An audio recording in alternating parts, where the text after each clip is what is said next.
seem like the type to love 'em, leave 'em, and disappear right after the song. So give me the night to show you, hold you, don't leave me out here dancing alone. Simbiosis parasitisme yang pertama antara kucing dan kutu terjadi ketika kutu hidup di tubuh kucing dan mengisap darahnya untuk mendapatkan makanan.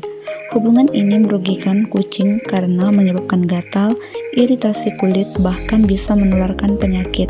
Sedangkan kutu diuntungkan karena mendapatkan sumber makanan dan tempat tinggal. Yang kedua, simbiosis parasitisme antara nyamuk dan manusia terjadi ketika nyamuk mengisap darah manusia untuk mendapatkan makanan. Hubungan ini menguntungkan nyamuk tetapi merugikan manusia karena dapat menyebabkan gatal, iritasi, bahkan menularkan penyakit seperti demam berdarah atau malaria.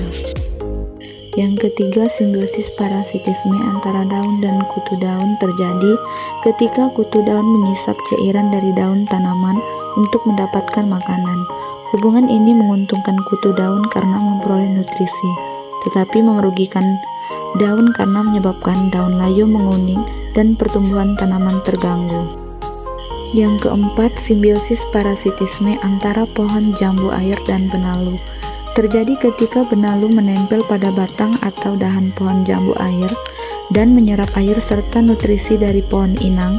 Hubungan ini menguntungkan benalu tetapi merugikan pohon jambu air karena pertumbuhannya terganggu dan menjadi lemah.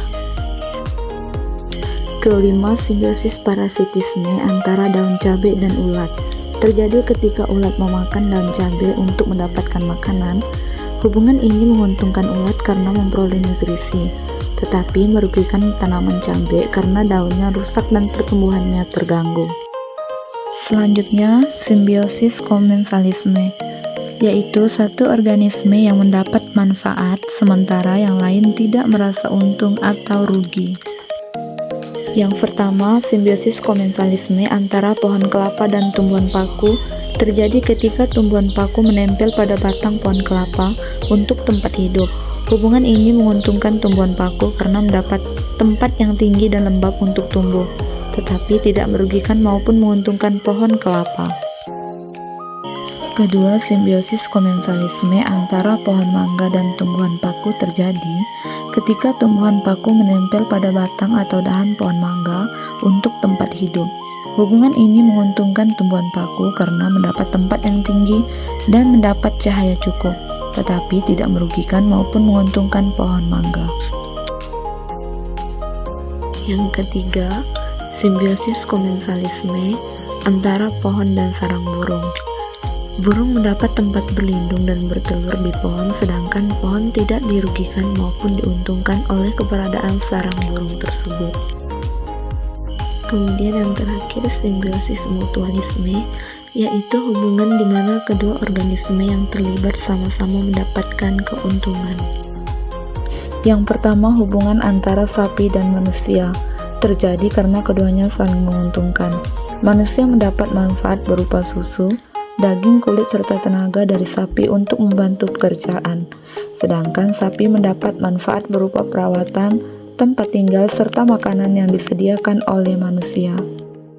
Yang kedua, hubungan antara kupu-kupu dan bunga terjadi karena keduanya saling menguntungkan. Kupu-kupu mendapat makanan berupa nektar dari bunga sebagai sumber makanan, sedangkan bunga mendapat manfaat karena bantuan kupu-kupu dalam penyerbukan sehingga dapat berkembang biak.